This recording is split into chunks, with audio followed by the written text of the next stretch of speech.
നമ്മുടെ പ്രൊഫഷൻ, നമ്മുടെ ജോലി അത് ഏതാണെങ്കിലും കണ്ടിന്യൂസ് ആയിട്ട് കോൺസെൻട്രേറ്റ് ചെയ്ത് ഡിസ്ട്രാക്ഷൻസ് ഒന്നും ഇല്ലാണ്ട് ചെയ്യാൻ പറ്റുമ്പോഴാണ് നമുക്ക് അതിനകത്ത് നിന്ന് ബെസ്റ്റ് റിസൾട്ട്സ് ഉണ്ടാക്കാൻ പറ്റുന്നത്. ആ ചെയ്യുന്നതിൻ്റെ പ്രോസസ്സിൻ്റെ പേരാണ് ഡീപ്പ് വർക്ക്. നമസ്കാരം, സ്റ്റോറിലിറ്റിക്കലിലേക്ക് സ്വാഗതം. ഇന്നത്തെ നമ്മുടെ ബുക്ക് ഇതാണ്, ഡീപ്പ് വർക്ക് ബൈ കാൽ ന്യൂപോർട്ട്. ഇനി എന്താണ് ഡീപ്പ് വർക്ക് അല്ലേ? ഇനി ഓത്തർ പറയുന്നതനുസരിച്ച് 3 തരം ആൾക്കാർക്കാണ് ഈ ലോകത്തിന് സർവൈവ് ചെയ്യാൻ പറ്റുള്ളൂ. ആ 3 തരം ഇതൊക്കെയാണ്. ആദ്യത്തേത് ഇൻ്റലക്ച്വൽ മെഷീൻസ് അല്ലെങ്കിൽ കോംപ്ലക്സ് ആയിട്ടുള്ള മെഷീൻസുമായിട്ട് ഇൻട്രാക്ട് ചെയ്യാനും വർക്ക് ചെയ്യാനും പറ്റുന്ന ആൾക്കാർക്ക് അതവരുടെ സ്കില്ലാണ്. രണ്ടാമത്തെ കാറ്റഗറി, ഞാൻ എന്ത് ജോലി ചെയ്യുന്നു, ഞാൻ കാർപ്പൻറ്ററോ ടീച്ചറോ എന്തോ ആയിക്കോട്ടെ, ഞാൻ അതിനകത്ത് ബെസ്റ്റാണ്, മറ്റുള്ളവരെക്കാളും ഏറ്റവും ബെസ്റ്റായിട്ടാണ് ചെയ്യുന്നത്. അതാണ് സെക്കൻഡ് കാറ്റഗറി. തേർഡ് കാറ്റഗറി ഇതാണ്, ഏറ്റവും കൂടുതൽ ക്യാപിറ്റൽ ഇൻവെസ്റ്റ് ചെയ്യാൻ കയ്യിലുള്ള ആൾക്കാർ.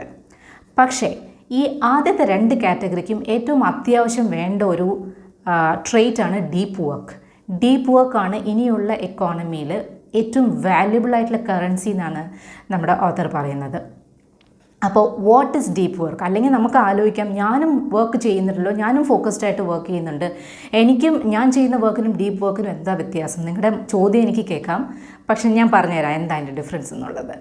അതായത് ഇപ്പോൾ ഞാൻ ഒരു ജനറൽ വർക്ക് ഡേ നമുക്ക് ആലോചിക്കാം. ജോലിക്ക് പോകുന്നു, അവിടെ ഇരിക്കുന്നു, ലാപ്ടോപ്പ് തുറക്കുന്നു. ഒരു IT കമ്പനിയാണെന്ന് വിചാരിക്കാം. ഞാനൊരു പ്രോഗ്രാമർ അല്ലെങ്കിൽ ഞാനൊരു കോഡറാണ്. So I start my work. ഞാൻ പ്രോഗ്രാമിംഗ് ഒക്കെ തുടങ്ങി. അപ്പോഴാണ് എനിക്ക് ജസ്റ്റ് ഒരു ഇമെയിൽ വരുന്നു, സംതിങ് ഏർജൻറ്റ് എന്ന് പറഞ്ഞിട്ട് സബ്ജക്റ്റ് വെച്ചിട്ട്. അപ്പോൾ ഓബ്വിയസ്ലി ഞാൻ ആ ഇമെയിലിലേക്ക് നോക്കും. ആ ഇമെയിലിൽ എന്താണ്, അപ്പോൾ ഞാൻ ചെയ്ത ഒരു കോഡിൻ്റെ എന്തെങ്കിലും ഒരു റെസൊല്യൂഷൻ ഉണ്ട്, എന്തെങ്കിലും ഒരു ബഗ് ഉണ്ട്. അപ്പോൾ അത് പോയി ഞാൻ ഫിക്സ് ചെയ്തു. അത് കഴിഞ്ഞിട്ട് ഞാൻ തിരിച്ച് എൻ്റെ നോർമൽ കോഡിങ്ങിലേക്ക് വന്ന് ഞാനത് ചെയ്തു തുടങ്ങി. ആ സമയത്ത് എനിക്ക് വാട്സാപ്പിലൊരു മെസ്സേജ് വന്നു. അപ്പോൾ ഞാനതൊന്ന് നോക്കി, അതൊന്ന് റിപ്ലൈ ചെയ്തു. അത് കഴിഞ്ഞിട്ട് ഞാൻ തിരിച്ച് എൻ്റെ ജോലിയിലേക്ക് തിരിച്ചു വന്നു, എൻ്റെ കോഡിങ്ങിലേക്ക് തിരിച്ചു വന്നു.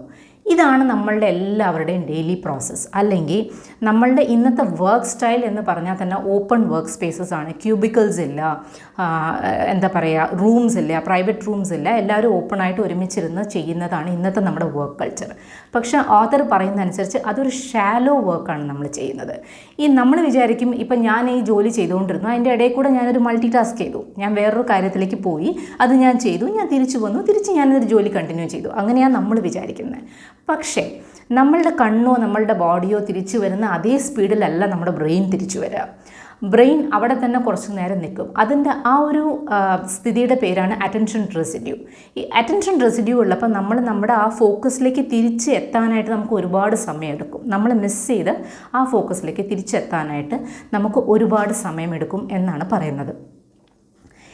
ഇപ്പം നമുക്ക് മനസ്സിലായ ഡീപ്പ് വർക്ക് എന്തിനാണ് നമുക്കത് ആവശ്യം എന്നുള്ളത് അല്ലേ? ഇനി എങ്ങനെ നമുക്ക് ഡീപ്പ് വർക്ക് ചെയ്യാം? ശരി, ഞാനും ഇതൊക്കെ ചെയ്യുന്നുണ്ട്, പക്ഷേ എനിക്ക് എങ്ങനെ ഒഴിവാവാം, അല്ലെങ്കിൽ എങ്ങനെ എനിക്ക് ബെറ്റർ ആവാം എന്ന് ചോദിച്ചു കഴിഞ്ഞാൽ അതിനും 3 ഓപ്ഷൻസാണ് ഓതർ തരുന്നത്. ഒരെണ്ണം, create A schedule. Create A schedule is nothing, നമ്മളെല്ലാവരും ചെയ്യുന്നതാണ്. നമുക്കൊരു ടു ഡു ലിസ്റ്റ് ഉണ്ടാവും. ഇന്ന ദിവസം നമുക്ക് ഇന്ന സാധനങ്ങൾ ചെയ്യണം, ഇന്ന പ്ലാനിങ് നമ്മളെല്ലാവരും ചെയ്യും.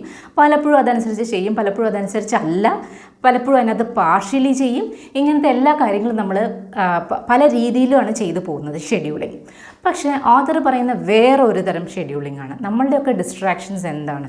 സോഷ്യൽ മീഡിയ, ഫോൺ, മെസ്സേജസ്, അപ്പോൾ വരണ ഇമെയിൽസ്, നമ്മുടെ messaging inbox, work messaging inbox, ഇതൊക്കെയാണ് നമ്മുടെ ഡിസ്ട്രാക്ഷൻസ്.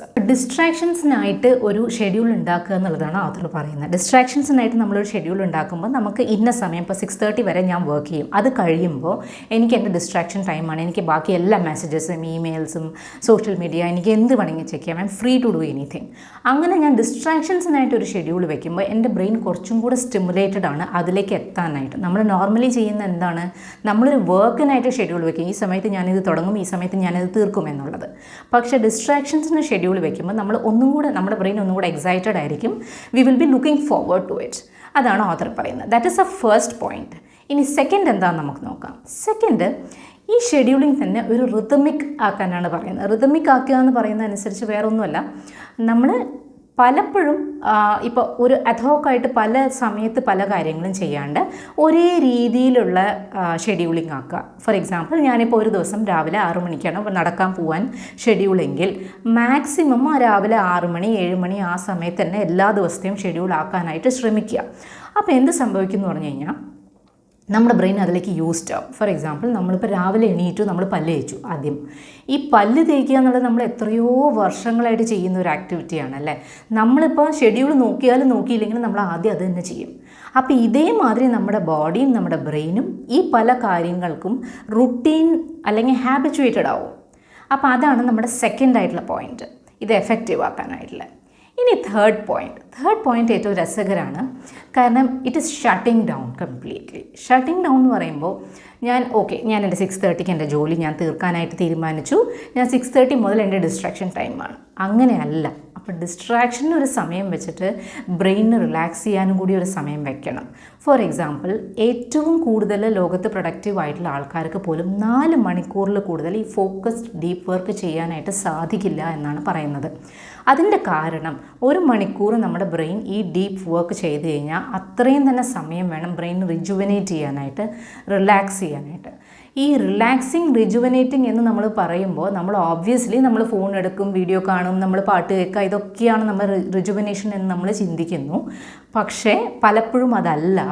ബ്രെയിൻ പ്ലെയിൻ ആയിരിക്കണം, വേറെ ഒന്നും ചിന്തിക്കാതെ, വേറെ ഒന്നും ആലോചിക്കാണ്ട് ഈതർ ഒരു മെഡിറ്റേഷൻ സ്റ്റേറ്റ് അല്ലെങ്കിൽ ഒരു ഇൻസ്ട്രുമെൻ്റൽ മ്യൂസിക്കിലേക്ക് നമ്മളെ ഇൻവോൾവ് ചെയ്യുക. അങ്ങനത്തെ വളരെ പ്ലെയിൻ ആയിട്ടുള്ള കാര്യങ്ങളായിരിക്കണം ബ്രെയിൻ നമ്മൾ ഉപയോഗിക്കുന്നത്. ആ റെസ്റ്റിങ്ങിന് വരെ നമ്മൾ സമയം കണ്ടെത്തണം. കാരണം എത്ര അധികം ഒന്നും ചിന്തിക്കാതെ പ്ലെയിനായിട്ട് ബ്രെയിൻ റിലാക്സ്ഡ് ആയിട്ടിരിക്കുന്നു, അത്രയും തന്നെ നമുക്ക് എനർജി ഫ്ലോ ചെയ്യും തിരിച്ച് നമ്മൾ ഡീപ്പ് വർക്കിലേക്ക് ഫോക്കസ് ചെയ്ത് തുടങ്ങുമ്പോൾ.